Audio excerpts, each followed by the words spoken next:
After being furloughed and a pandemic forced everyone into lockdown, I decided to give Instacart a try.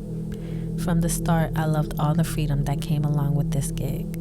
I could make my own schedule, explore new neighborhoods, make decent money, and it was a great mental escape that allowed me to leave the house during those tough times.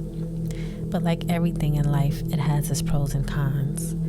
That brings me to the one incident that still creeps me out till this day. And because of it, I haven't done Instacart in over a year and a half.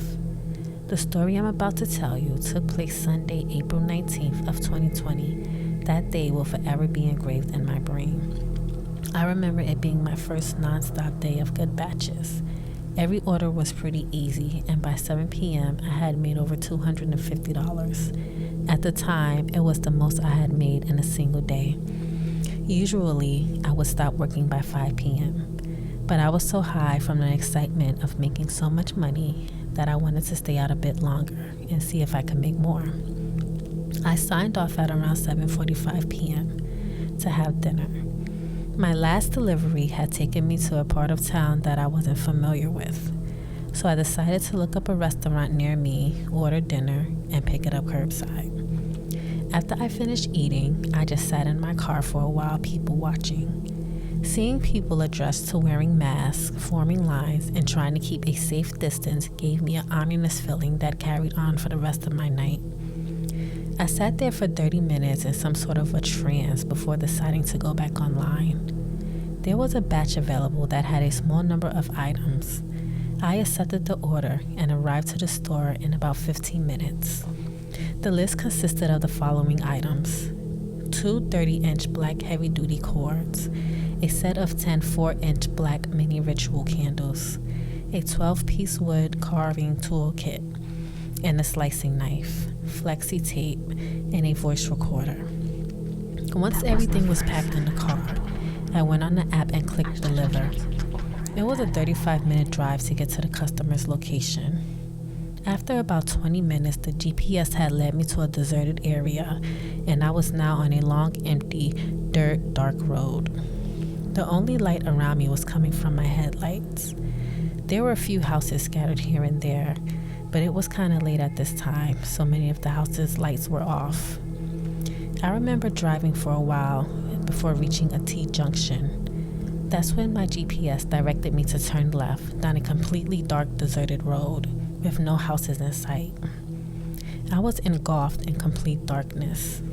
After about 15 minutes on this road, my GPS said I had arrived.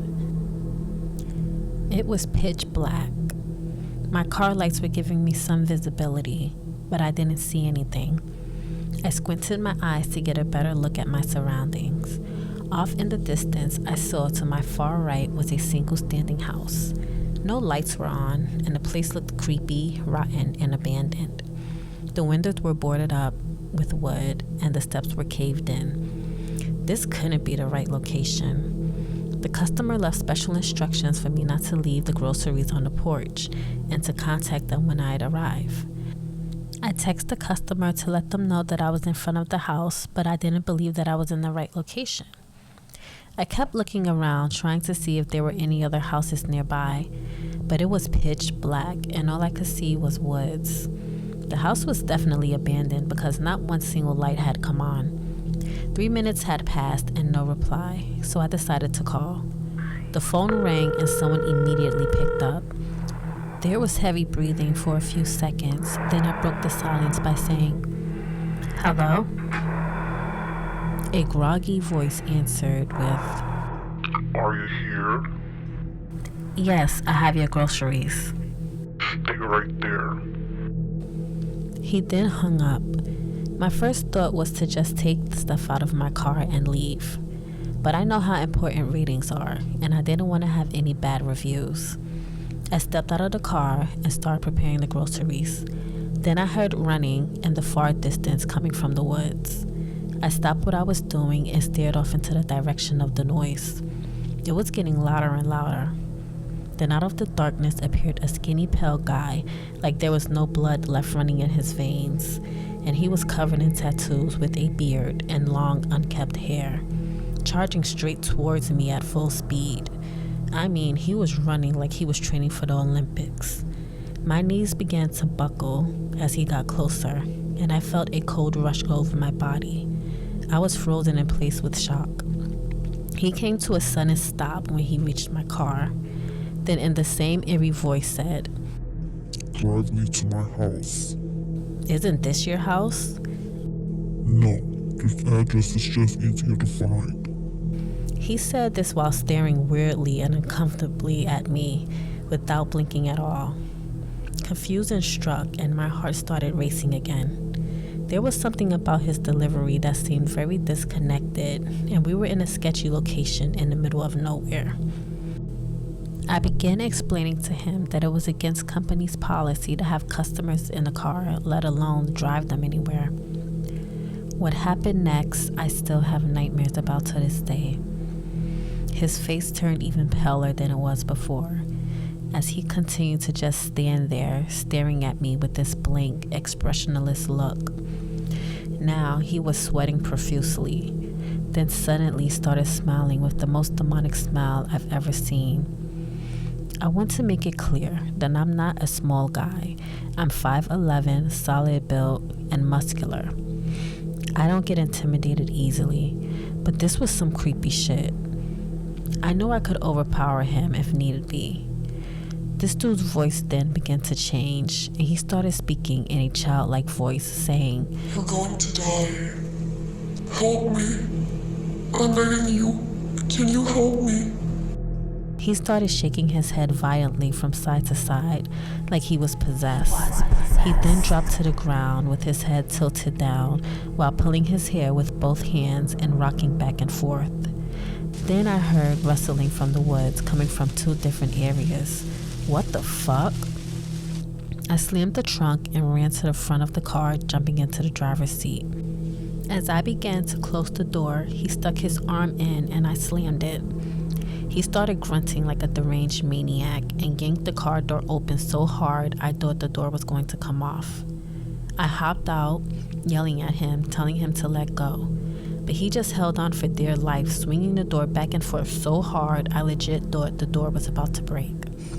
He whipped his head back, looking up at the sky, and started making these weird noises and chanting something I couldn't make out. Now the rustling in the trees became more violent.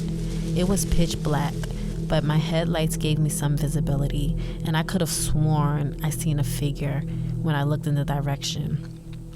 Like I said earlier, I'm a pretty strong, muscular guy, and very rarely do I feel intimidated by anyone.